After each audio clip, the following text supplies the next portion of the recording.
নমস্কার প্রিয় কৃষক ভাইরা, আপনারা দেখছেন আপনাদের প্রিয় কৃষি বিষয়ক YouTube channel agriculture helper Bengali.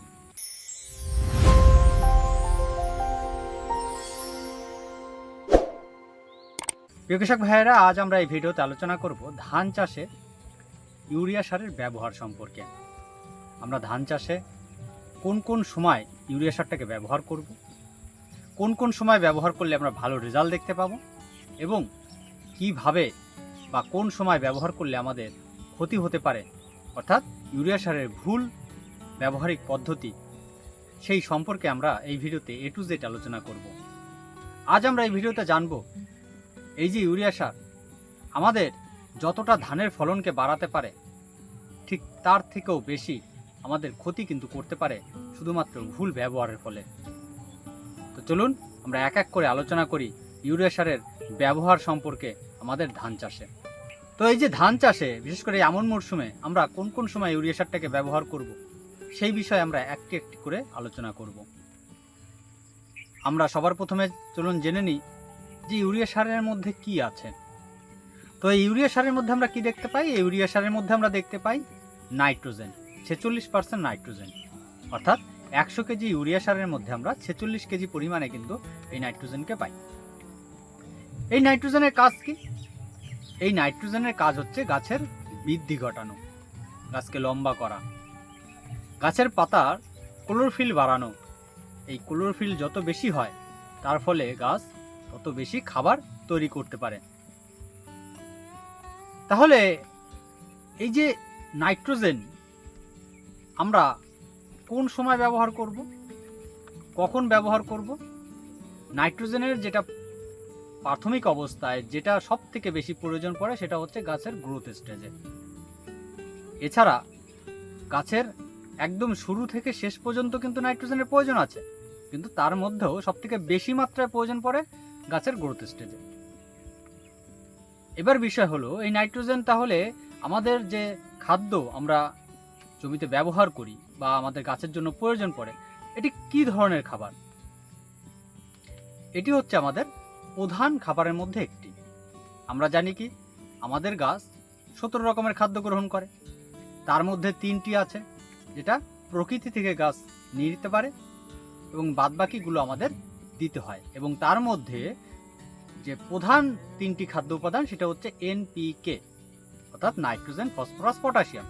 এবার এখানে দেখুন নাইট্রোজেনকে সবার প্রথম রাখা হয়েছে। কেন রাখা হয়েছে? কারণ নাইট্রোজেন সব থেকে বেশি মাত্রায় গাছের পছন্দ এবং প্রয়োজন, আমাদের দিতেও হয় বেশি। এবার কথা হলো তার মানে এই নয় যে আমরা এই নাইট্রোজেন আমাদের ফসলে বেশি মাত্রায় দিতে হবে বলে আমরা বারবার ইউরিয়া সারটাকেই ব্যবহার করব। নাইট্রোজেনের আরও বিশেষ সোর্স পাওয়া যায়, সেখান থেকেও কিন্তু নাইট্রোজেন গাছ নিতে পারে। তো এই ভিডিওতে আমরা চলুন A to Z আলোচনা করি। তো আমরা যদি এই ধান চাষের কথায় বলি, বিশেষ করে ধান চাষে আমি আপনাদেরকে বারবার বলি যেটা আমরা বেশাল ডোজে ইউরিয়া সারটাকে ব্যবহার করব না। কেন ব্যবহার করব না? কারণ ইউরিয়া সারটা যখন ব্যবহার করব আমরা, ব্যবহার করার পরে সেটি যখনই জলের সংস্পর্শে আসবে সেটি কি করবে? গুলতে শুরু করবে এবং মোটামুটি এটা কনভার্ট হতে, অর্থাৎ একটা গাছ নাইট্রোজেন তো গ্রহণ করে না, সে হয় অ্যামোনিক্যাল ফর্মে বা নাইট্রেট ফর্মে সেটা নাইট্রোজেনটাকে গ্রহণ করে।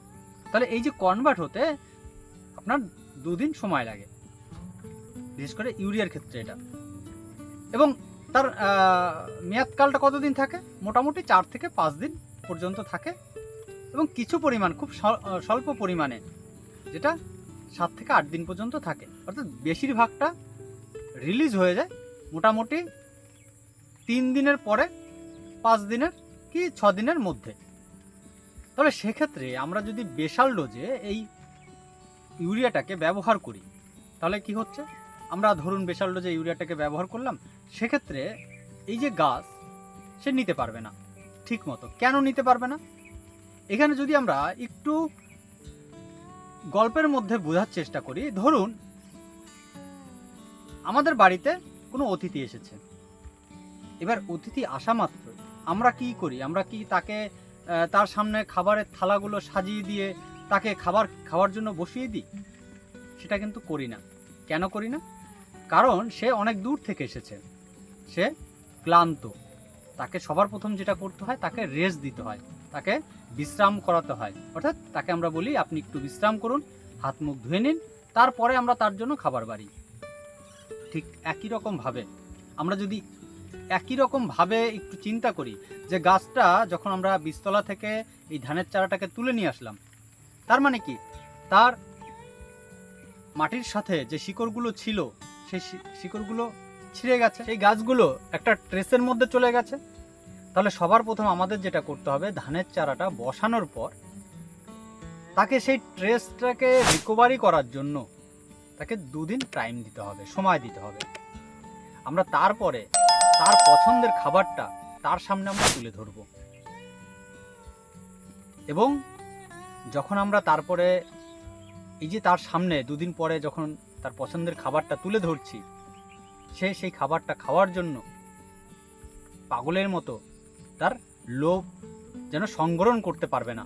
সেই কারণে এবার আমরা ধানের চারাটা বসালাম, বসানোর পরে 2 দিন তাকে কি করব, আমরা সময় দেব। এবং 2 দিন পরে আমরা কি করব, আমাদের জমিতে খুব অল্প পরিমাণে, বেশি নয়, বেশি মাত্রায় আমরা নাইট্রোজেন আমাদের জমিতে ব্যবহার করব না। ধানের চারা ছোটদের খাবার যেরকম আমরা অল্প দিই, ঠিক সেই রকমভাবে 1 বিঘা 33 শতক জমির জন্য 5 কেজি পরিমাণে ইউরিয়া আমরা আমাদের জমিতে ছিটিয়ে দেব। এবং যখন আমরা আমাদের জমিতে এই ইউরিয়া ছিটাবো, তখন অবশ্যই আপনার 1 থেকে 2 সেন্টিমিটার জল সম্পূর্ণ জমিতে যেন থাকে, এর থেকে বেশি না হয়, এবং মাটি যেন শুকনো না হয়। এবং এই যে আমরা যে প্রি এমার্জেন্ট হার্বিসাইডগুলো আছে, আমরা কিন্তু এই ইউরিয়ার সাথে এই সময় কিন্তু ব্যবহার করতে পারি। তাহলে কি হচ্ছে, আমাদের জমিতে কিন্তু আগাছা জন্মাবে না। সেক্ষেত্রে আমরা পেটিলাকুলোর, যেটা বাজারে পাওয়া যায়, আমরা কিন্তু সেটা ব্যবহার করতে পারি।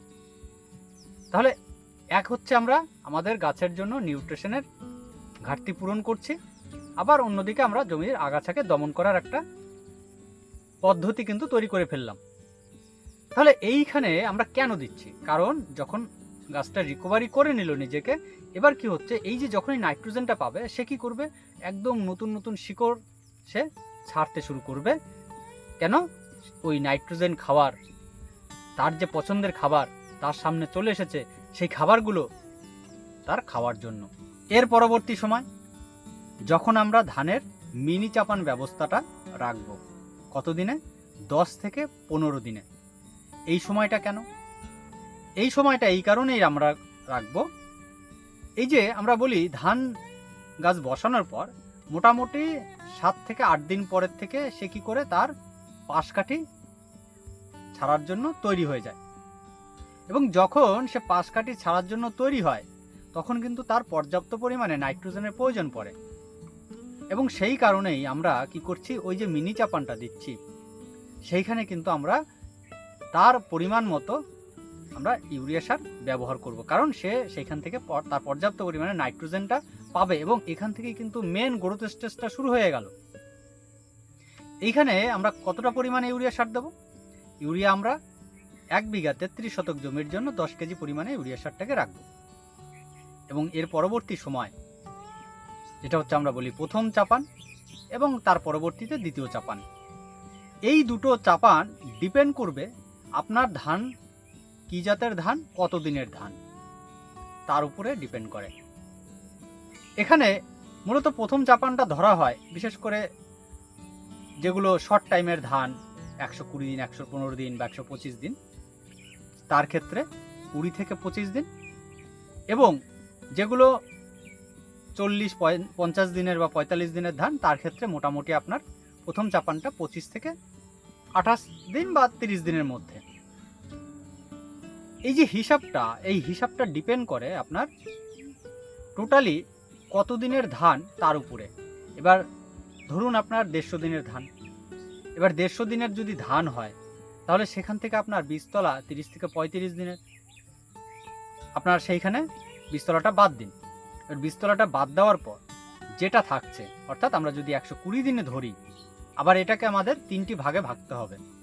এবার এই যে প্রথম আমরা যে 40 দিন পাবো, এটা হচ্ছে গাছের গ্রোথ স্টেজ। তারপরের থেকে শুরু হবে রিপ্রোডাক্টিভ স্টেজ, অর্থাৎ যেখানে কাস্থর আসবে, শীষ বের হবে, পরাগায়ন হবে, দানা গঠন হবে এবং তারপরে লাস্ট স্টেজে থাকছে কি দানা পুষ্ট, ওজনদার করা। তাহলে এই যে বিষয়গুলো এইগুলো আমাদের বুঝতে হবে। তাহলে আমরা কি বলছি যে প্রথম চাপানটা এটা যদি আমরা যদি 120 দিনের ধান ধরি, আমরা কি বলছি 90 দিন, তাহলে 30 দিন, তাহলে আমাদের যে পাশকাঠি কতদিন পর্যন্ত হবে সেটা হচ্ছে আমাদের 30 থেকে 35 দিন পর্যন্ত। তাহলে আমাদের সেইখানে প্রথম চাপানটা মোটামুটি দিতে হবে 20 দিন, 18 থেকে 20 দিনে। এবং সেই জায়গায় কতটা পরিমাণে আমরা ইউরিয়া সারটাকে ব্যবহার করব এটা ডিপেন্ড করবে আপনার গাছ ইউরিয়া সার কতটা প্রয়োজন। এই যে প্রয়োজন কেন বলছি, কারণ আপনার গাছে যেহেতু আমরা মিনি চাপানে ইউরিয়া সারটা দিয়েছি, নাইট্রোজেন দিয়েছি, এবার সেই ক্ষেত্রে গাছ কতটা নাইট্রোজেন প্রয়োজন পড়বে আপনার গাছের পাতা দেখলে আপনি বুঝতে পারবেন। বা আমরা এখন বাজারে যেটা কালার চার্ট পাওয়া যায় বিশেষ করে ধানের জন্য, সেটা দেখে আমাদের মিলিয়ে নিতে হবে। এবং লাস্ট যেটা সেকেন্ড চাপান সেটা কখন দিতে হয় সেটা হচ্ছে খুব অল্প পরিমাণে এবং অনেক সময় দিতেও হয় না, সেটা হচ্ছে যখন কাস্তর আসবে ঠিক তার 4 থেকে 5 দিন আগে। কারণ পরবর্তীতে এই যে নাইট্রোজেনের একটা কিছু ঘাটতি কিন্তু দেখা যায়, তো সেটা তখন ডিপেন্ড করে। তাহলে আমরা কি বলছি, সেকেন্ড চাপান মানে প্রথম চাপান এবং দ্বিতীয় চাপান, এই দুটো চাপানের নাইট্রোজেন ব্যবহার আমাদের গাছের উপরে ডিপেন্ড করবে আমরা কি পরিমাণে ইউরিয়া সারটাকে ব্যবহার করব। এখানে এই যে আমরা বলছি যে 4টি ধাপে আমরা ইউরিয়া সারটাকে যে ব্যবহার করছি, এবার দেখুন যেহেতু আমন মরশুমের ধান আমি প্রথমেই বললাম, এখানে কি হয়, বৃষ্টি হয়, মাঝে মধ্যে আমরা বৃষ্টি দেখতে পাই। আর বৃষ্টিতে কি হয়, আমরা কি জানি নাইট্রোজেন বাতাসের মধ্যে 78% নাইট্রোজেন আছে, কিন্তু গাছ সেটা নিতে পারে না। কিন্তু এই আমন মরশুমে কিন্তু অনেকটা পরিমাণ নাইট্রোজেন অটোমেটিক্যালি গাছ নিতে পারে। কিভাবে নিতে পারে, কারণ যখন বিদ্যুৎ চমকায় তখন 30,000 ডিগ্রি সেলসিয়াসের উপরে তাপমাত্রা তৈরি হয় এবং যেখানে আপনার এই যে নাইট্রোজেন এবং অক্সিজেন দুটো রিয়াকশন করে আপনার নাইট্রোজেন অক্সাইড রূপে পরিণত হয় এবং সেটি ওই যখন বৃষ্টি পড়ে তার জলের সাথে আপনার নাইট্রেট রূপে মাটিতে এসে পড়ে এবং গাছ আমরা কি জানি নাইট্রেট গ্রহণ করে। তাহলে কি হচ্ছে, আমাদের অটোমেটিক্যালি যে নাইট্রোজেন সেটা কিন্তু গাছ সেখান থেকে পেয়ে যাচ্ছে। এবং বর্ষাকালে যে বৃষ্টি হয় যার ফলে কি হয়, মাটিতে যে আমাদের অণুজীব আছে, নাইট্রোজেন ফিক্সেশন ব্যাকটেরিয়া আছে, তাদের অ্যাক্টিভিটিগুলো বেড়ে যায় এবং যার ফলে তারা মাটির মধ্যে থাকা নাইট্রোজেনকে ভেঙে গাছের কাছে খুব সহজলভ্য করে দেয়। যার ফলে এখানে গিয়ে আমরা বর্ষায় শুধু ধানের নয়, আপনি যে কোনো ফসলের ক্ষেত্রে নাইট্রোজেন আমাদের খুব অল্প মাত্রায় ব্যবহার করতে হয়। তাই সেই হিসাব করে আমাদের কিন্তু এখানে নাইট্রোজেনকে ব্যবহার করতে হবে। তো আমরা আলোচনা করলাম, অনেকটা বড় হয়ে গেল ভিডিওটা। তো এবার বিষয় হলো আমরা নাইট্রোজেন ব্যবহারের ক্ষেত্রে, বিশেষ করে ইউরিয়া ব্যবহারের ক্ষেত্রে ভুলটা কোথায় কোথায় করি।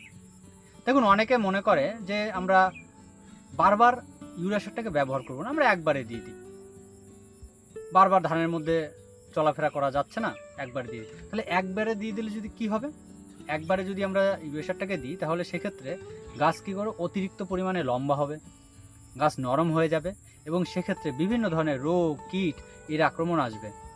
তাহলে অটোমেটিক্যালি কিন্তু আপনার ক্ষতি হচ্ছে। আর গাছ নরম হয়ে গেলে হালকা হাওয়া ঝড় বৃষ্টি হলেই গাছ শুয়ে পড়বে, আপনার ফলন কিন্তু ব্যাপক পরিমাণে আপনি মার খাবেন।